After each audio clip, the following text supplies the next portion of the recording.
This is the trim level lineup for the 2021 Ford Escape Hybrid. And behind me, we're looking at the Titanium versus the SEL versus the SE. And in this video, I'm going to be breaking down each one of them, explaining to you what does come in each one. I'm excited to be sharing it with you today, but before we do, want to give Formula Ford a huge shout out and a thank you for giving me access to the vehicles to shoot this video for me today. Drop down in the description below in order to find their contact details. Now on top of that, the channel is growing really well, so I want to remind you of a few giveaways. Once we hit 3,500 subscribers, giving away a few dash cams as well as gift cards to a few lucky subscribers. And on top of that, once it hits 5,000 subscribers, going to be giving away an exotic car driving experience or two. Stay tuned on that one.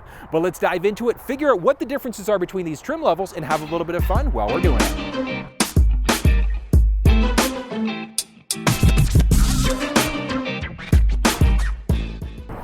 Taking a peek underneath the hood of the vehicles, whether we're looking at the Titanium or the SEL or the SE trim level of the vehicle, all three of them are going to have the exact same engine inside of the hybrid. It's a 2.5 liter Atkinson hybrid. Taking a look from a power perspective, the three vehicles are going to be able to push out 200 horsepower and 155 pound-feet of torque. So plenty of power inside of it. Looking underneath the hood, we've got easy access to top up a few fluids there, so easy access to our windshield wiper fluid. We can easily check or change our oil as well if we need to. But really nice setup, and it's really simple for a hybrid. Now, taking a peek at some standard technology across the vehicle lineup. Now, looking at the SE trim level of the vehicle, so this is the base version of the vehicle with the hybrid engine. We could look at the S base, but it doesn't come in the hybrid. But looking at the basics, all three of them are at least going to have a backup camera, and that's going to be the same for all three. We've also got a blind spot system, so lets us know if anybody's entered the blind spot on either side of the vehicle. That's going to highlight orange. On top of that, all three of them have a lane keeping system, so lane keeping and lane centering. Looking at the Escape SE, as you can see in the back there, we do not have the reverse sensing system, so that's not going to come standard, but it will on the SEL, so we can just kind of make those sensors out in the back there, and it's also standard inside of the Titanium trim level. Now, one other thing that's special about the Titanium trim level is that we also do have a forward sensing system. So we've got those reverse and forward sensing systems. Now, one thing to note, it's not a 180 camera or a 360 camera we get inside of this, unfortunately. It is just going to be that front sensing system inside of the Titanium trim level. You can't get the front sensing system out inside of any of the other trims. We would have to be on the Titanium in order to be able to get that option. Taking a peek at the liftgates of the vehicle. So on the SE side of things, we are a manual liftgate. So button press underneath, and we can crank that up in order to get access to the back of the vehicle. Let's look at the SEL. On the SEL, we do have a powered liftgate. Now we've got the ability to open that up using the key fob, but we can also button press underneath. So the same spot we'd find the one in the SE, but when we button press, it's going to be power up. So power up, power down. There also is a button on the inside of the vehicle in order for us to be able to open and close that as necessary. Now looking at the Titanium trim level of the vehicle, it's power. We also have the ability to use this switch underneath. We can use the key fob, but the beautiful thing about the Titanium is that it also is a foot activated liftgate. So if you have a handful of groceries, kids, whatever the case may be, all you're gonna do is just swipe your foot underneath and stand back. Look at that. Power foot activated liftgate, incredible. Let's have a bit of a peek in the back. Now taking a peek at the cargo dimensions of the vehicle. So as you can see there, we do have a 60-40 split, so 60% on the left side, 40% on the right side. So we've got the ability to fold down each seat individually if we need to, but we've got quite a little bit of width and quite a little bit of depth as a default. All right, now take a peek and see how that compares when we've got that second row folded down. So we'll have a little bit more depth inside of the vehicle. Now, one of the nice things about the Escape is that that second row is also adjustable. So we can move the seat forwards or backwards a little bit more if we need to create a bit more space without having to fold the seats down. All right, now something that's going to be standard in all three vehicles, as you can see there, we do have a 12-volt adapter, so we've got the ability to plug in a traditional cigarette lighter in the back there.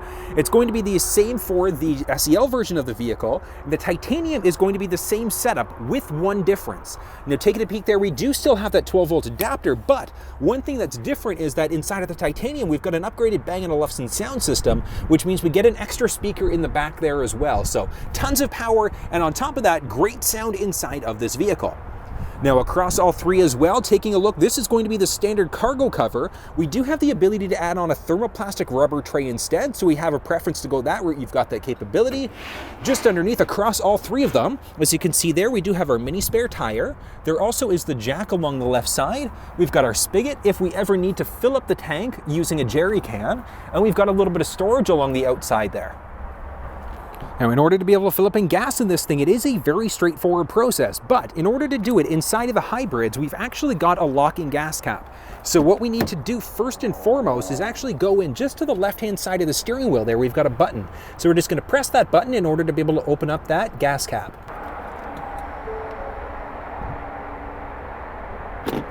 As you can see there, it's now opened up for us. Now, when it comes down to fuel quality, just your regular 87 octane. So regular gas is what you need to use inside of this vehicle. But very straightforward, it's a capless system. So all we're gonna do, just insert your fuel hose, fill up, and once you're done, you're just gonna click, lock it back into place, and you're set to go. When it comes down to second row spacing, whether you're looking at the SE, the SEL, or the Titanium trim level, the spacing is going to be the exact same. The big difference between the three, we've got some basic features, but interior-wise, we've got cloth seats versus pleather seats versus leather seats. So you've got some different options there. Now looking at the trim levels, whether you're looking at the SE, SEL, or Titanium, we've got second row adjustable seats. So if you take a look there, the seat on the passenger side is pulled up as far as it'll go. This row also has the capability to do that. So we can slide it forward. Now, I've got the driver's seat set up for somebody who's 6 feet tall. I'm 6 feet tall. I still have a tiny little bit of room for my knees there. I've got a little bit of foot space, and then up overhead, because this one does not have the sunroof, I've got about 2.5, almost 3 inches of head space up overhead. So something to take into consideration. If you've got taller people, they might need to sit in the front of the vehicle, and you may have to look at an option without that sunroof. But I love the fact we've got the ability to move this thing forwards and backwards, and we've also got the ability to do a slight recline on the actual seat, the bench itself, which is kind of neat. Now looking at some basic technology inside of the vehicle. So in the SE trim level down below, as you can see there, we've got a few USB ports, so our USB as well as our USB-C. We also do have a little pocket there. There's not one on the driver's side, so strictly passenger. And on top of that, we do not have cup holders inside of the SE trim level of the vehicle in the back row. Now looking in the second row of the SEL version of the vehicle, so as you can see there, we do have a pleather seat. So in the Ford world, it is called the Active X seating material. So it essentially is a leather seat, but it's very, very comfortable when it comes down to it. Now, very similar to what we saw in the SE, we've got the ability to slide that second row forwards or backwards as necessary. We can recline this second row a little bit as well if we need to, which is really, really nice. Now, very similar to the SE, this one does not have the sunroof, so I've got that same 2.5, almost 3 inches of headspace up overhead. Now looking along the passenger seat there, as you can see, we do have a pocket for the passenger side. We don't have one on the driver's side. And moving down below, as you can see there, we've got our USB port, so our traditional USB and our USB-C. Now, as we start to look along these seats in the back here, so one thing that's different in the SEL than the SE is that we do have cup holders in that back row. So we've got the ability to pop those open and just lock it back up into place there. And very similar to what we saw in the SE, we also do have cup holders along the sides, so some bottle holders there along both doors. Now looking at the titanium trim level of the vehicle, so this is a true leather seat. It is in the ebony, like what we saw in the SEL, and it looks really, really sharp. So true leather seat inside of the titanium versus the SEL, which is pleather, versus the SE, which is going to be cloth. Size-wise, exact same as what we saw in the other two vehicles. We've got the ability to move the seat forwards or backwards as necessary, and then we can also recline this back row if we really want to. Now, one thing to note, this specific one does have this twin panel sunroof. So when we look at the sunroof as an option, my headspace drops down to about 1.5 inches, maybe, inside of this one. So you do lose about 1 inch or so of headspace when you get the sunroof. So definitely something to consider if you've got some taller kids. You might need to look at one that's got that larger roof instead. As you can see there along the passenger side, we do have a pocket for the back. We do not have one on the driver's side in the titanium either.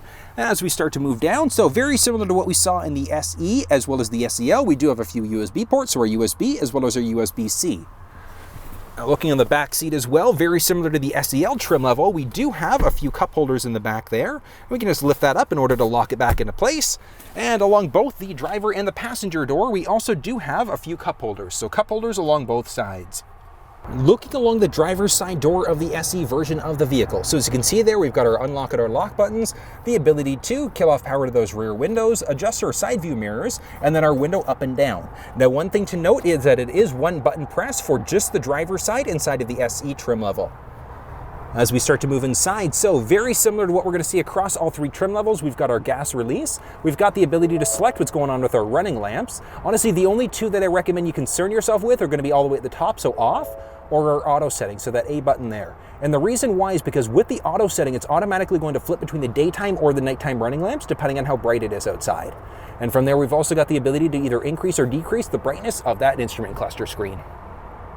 Adjusting the driver's seat inside of the SE version of the vehicle is going to be a manual process. Same thing with the passenger side of things. So adjusting the driver's seat, we've got a little lever in the front there. We can grab that in order to slide the seat forwards and backwards.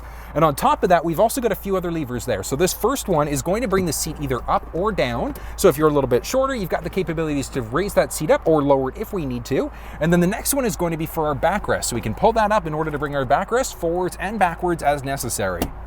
Adjusting the steering wheel inside of the SE is a manual process, so just by our left knee, there's a lever. We're just gonna crank that down. We can move it in towards us, away, up and down. Once you've got that perfect position, we're just gonna lift up in order to lock it back into place. All right, now taking a peek at the instrument cluster. So we've got a few different warnings that were on there, and the big reason why I do have the hood open as well as my driver's side door. So you can just ignore those ones. Those ones normally won't be on. But looking, this is going to be the analog dash inside of the vehicle. So you can see there, we've got the ability to kind of see what's going on. Really, really nice is because we've got how much battery power we've got left as well. So that gauge is going to be dynamic and adjust as necessary. Off to the right-hand side, we do have our traditional speedometer as well. So as we adjust this, so these buttons there are going to control what's going on in the instrument cluster. So we can look between fuel economy, different trip counters and things like that. We can select different screens. We can go to our audio, navigation, phone, settings, and display setup, and a number of other things. So you've got the ability to turn that lane keeping system off if you want to. The vehicle does have pre-collision assist, which we can also disable through that button on the middle screen. Now looking over, this is the Sync 3 system that's going to be standard on the 2021 Ford Escape Hybrid. Whether you're looking at the SE, SEL, or the Titanium trim level, it's going to look the same. Now one thing to note, this one's got the factory navigation, and the reason why is because we've got the Copilot 360 package, which also gives us that adaptive cruise control. Now if for whatever reason you chose not to get that package, yours doesn't have factory navigation, don't worry about it, because the Sync 3 system gives us the ability to use either Android Auto or Apple CarPlay directly through this middle screen. So we can use Google Maps, we can use Apple Maps or Waze directly through this middle screen, which is incredible. We've got some basic audio settings, phone, navigation, things like that. If you want to find out more information about how this screen works, check down in the description below because I have put together a full walk around video about Sync 3 and how that system works. We've got some other basics though, so we've got the ability to adjust our clock, phone, we've got some driver assistant settings. So this is actually a really neat one. We've got our adaptive cruise control, intelligent cruise control, lane keeping system, pre-collision assist, and a number of other things. Blind spot system lets us know if anybody's entered the blind spot at either side of the vehicle, so you can see that highlighting orange there, but that's going to highlight orange if anybody's entered the blind spot on either side. We've got grade assist, cross traffic alert, and a number of other things as well. As we start to move down the center stack, so we've got our voice control, our tuning rocker, which this is probably the least convenient way of doing it, because on the actual audio screen, we've got the ability to direct tune that way if we want to, or we can use the voice command button on our steering wheel in order to say whatever station we want to tune to instead. Moving down, we've got some basic audio settings, change between stations, play or pause. We can also kill off power to the screen, so we've got a calming screen or a blank screen instead. Bring it back to life. As we start to scroll down, we've got our four-way blinkers, we've got dual zone climate control inside of this vehicle, we've also got heated seats, which is great. We've got the ability to figure out what's going on with our climate control settings. As we start to move down, we've got a few USB ports, so our USB and our USB-C, as well as a traditional cigarette lighter adapter. Moving down a tiny little bit more. So this one does have a rotary dial, and that's the same across the Escape trim level now. So we've got our park, reverse, neutral, drive, and then our low gear. Moving down a bit more, we've got our electronic parking brake and auto hold setting, which essentially think of it as if you're driving a standard transmission vehicle and you put your vehicle in neutral. So if you have this setting on, if you take your foot off the brake, the car's not going to move, which is kind of neat. We've got a series of selectable drive modes. So we've got our normal mode, we've got our eco, sport, slippery, deep snow and sand, back to our normal mode again. Each mode is going to do something different. So if you're in the sport mode, for example, it might hold the gears a little bit longer in between shifting. Then as we start to move up overhead, so this one here, we've got a business card holder. So you can see there, we do have our vanity mirror with the lights. We can crank that open, and we've got the ability to extend this out a little bit if we need to, and then back up. As we start to look up, we've got a mirror that does not have auto dimming, so we would have to flip the switch if we wanted to, if things are a little bit too bright for us nighttime driving. Looking up overhead, we've got our cabin control lights, as well as our sunglasses holder. And click that up and lock that back into place. Now the SE, this one does not have the twin panel sunroof, but it is available as an option on both the Canadian and the US versions of the vehicle. Looking along the driver's side door of the Escape SEL, we've got our unlock and our lock buttons, the ability to kill off power to those rear windows, we've got the ability to adjust our side view mirrors and our window control buttons. As we start to move along just the left-hand side of the steering wheel there. So a few things to point out. We do have the ability to open up our gas cap now, and then this one is going to be different in the SEL versus the SE trim level of the vehicle because we've got a powered liftgate, so we've got the ability to open and close it from inside. Same idea with our selector switches, so we can jump in between whatever is going on with our running lamps. And as I mentioned on the SE, the SEL, exact same thing. The only two settings I really recommend you care about at the very top there, or the A setting, the auto, which is automatically going to flip us between our daytime or our nighttime running lamps. We've got our plus and minus buttons, same idea, which are going to cause the dimming of the instrument cluster in the middle there.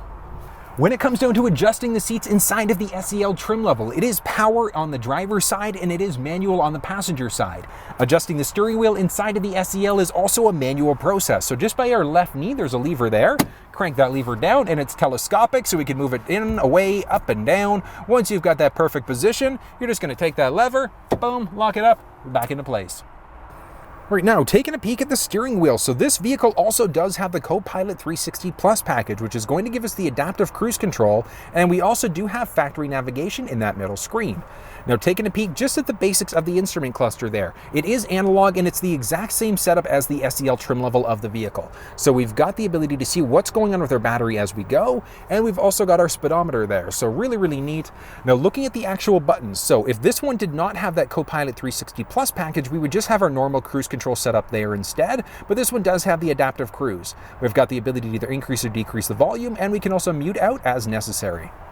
Looking along the right-hand side there, this is going to be the generic menu button in order to be able to control that instrument cluster. We can easily kind of go up and down as necessary throughout different screens to figure out what's going on. We can look at our audio sources, we can look at our navigation, connect to phones, settings, and our display setup as well. So settings, interesting one. We've got a few different options that are available there.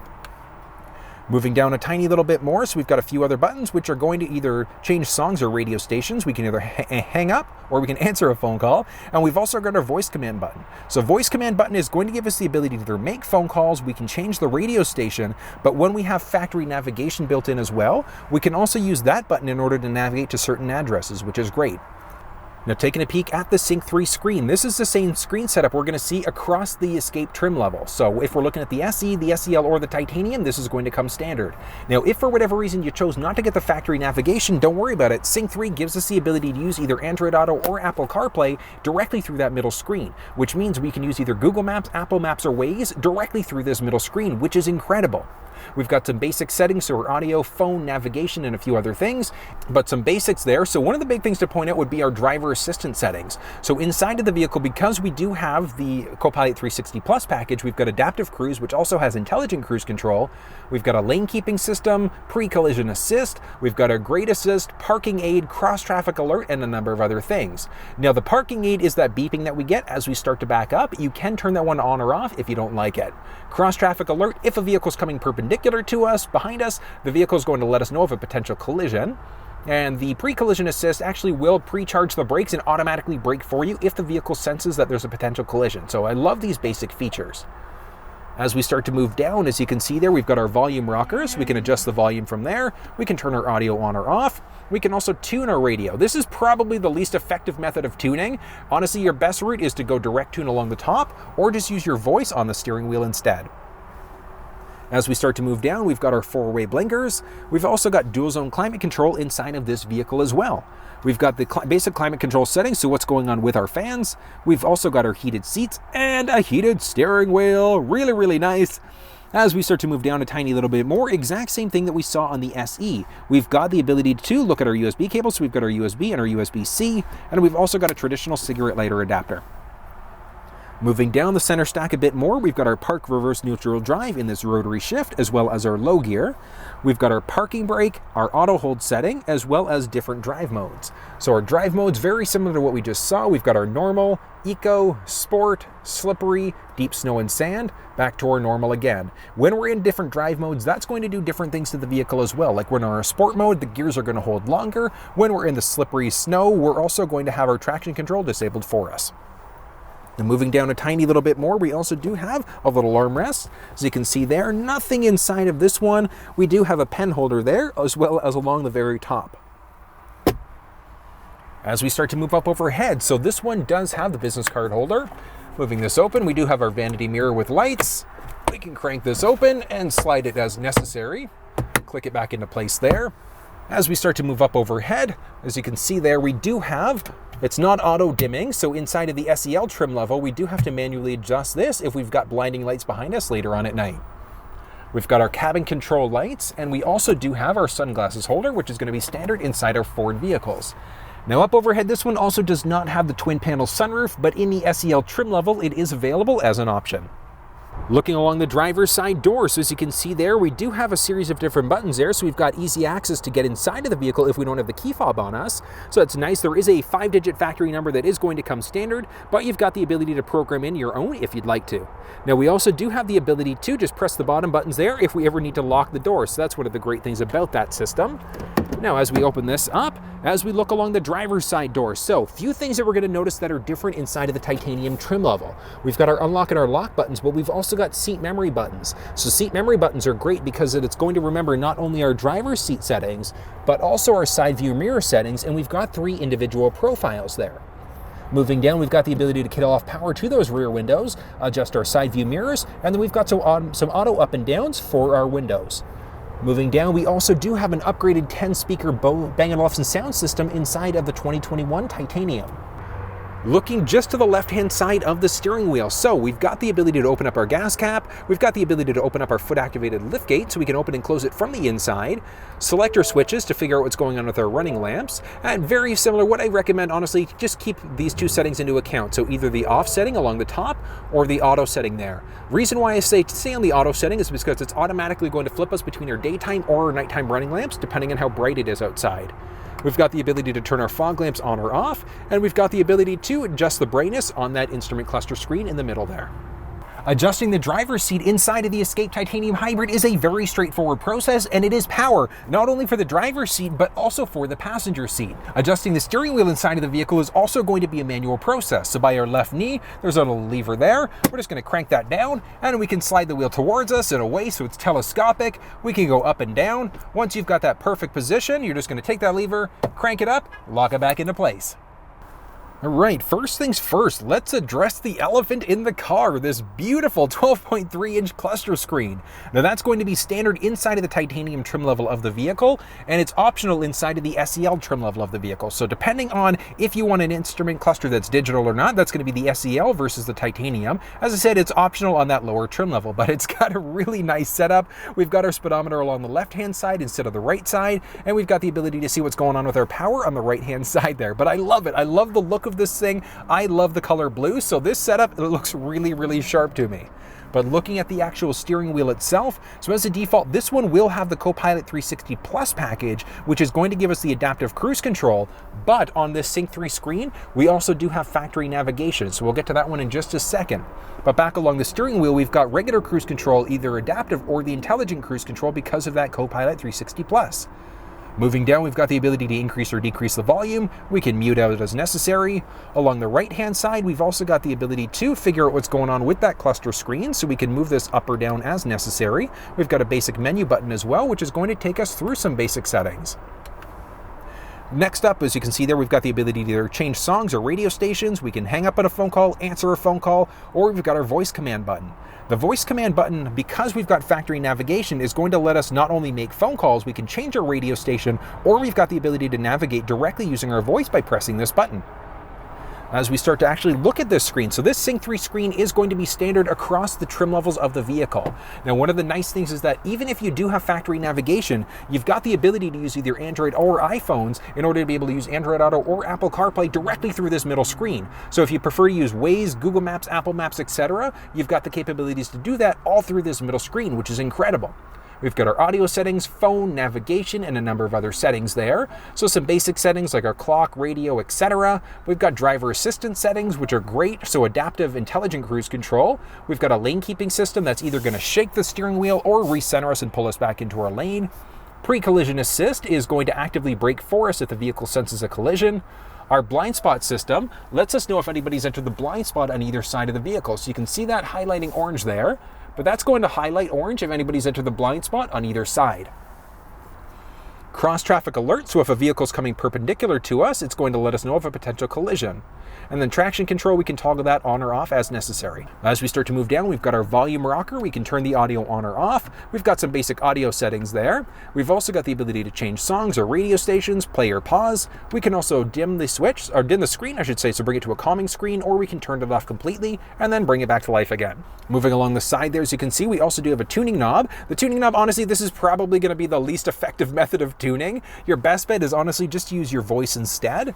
Now, as we start to move down there, we've also got the ability to turn on our four-way blinkers. We've got dual zone climate control, our basic climate control settings, as well as what's going on with our fan speed. We've got heated seats, as well as a heated steering wheel. As we start to move down, we've got our USB ports, our USB and our USB-C, as well as a traditional cigarette lighter adapter. Moving down a tiny little bit, so a few things to point out. We've got our selector switch to go between park, reverse, neutral, drive, or our low gear.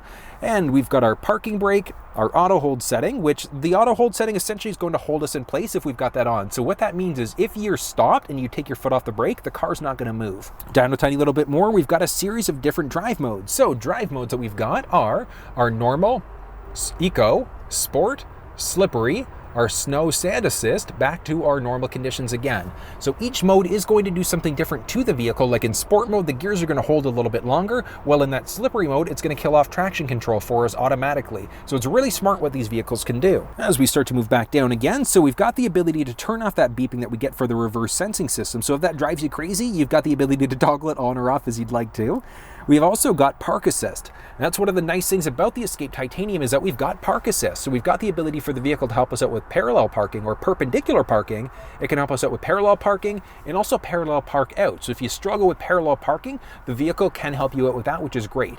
Now by default, it is going to look on the right-hand side, but we've got the ability to flip this in order to go between the left or the right-hand side, which is fantastic. And it's really straightforward. If you want to know how that parking assist system works, drop down in the description below for the full Escape Titanium walk-around video. As we start to move up overhead, so a few things to point out there. We've got our business card holder, but this one also does have home link. So we've got the ability to program in a garage door opener if we've got one at home. From there, we've also got the ability to slide this out if we want to block a little bit more sun. Up overhead, this is an auto dimming mirror. So if things are a little bit too bright behind us, this is automatically going to dim the light behind us as necessary. Moving up overhead, we've also got our cabin control lights, and we've also got the ability to adjust our sunshade because this one does have the twin panel sunroof. So the one on the right-hand side is going to be for the actual shade itself, so we can open and close that shade. We can stop it in between. Now we've also got the ability to open and close this up as necessary. So that's going to be the twin panel sunroof there, but beautiful look at this. So really nice, and it really opens things up. Another thing to point out, we do have our sunglasses holder up overhead as well. Well, folks, that was an in-depth look taking a peek at the Titanium versus the SEL versus the SE Hybrid. What did you think? If you have any questions, drop down in the comment section below and let me know, but what trim level of this thing do you think you would go with? If you have any questions, let me know in the comment section. If you have an idea for a future video, let me know and I'll give you a shout out. And until I see you next time, make sure you stay safe.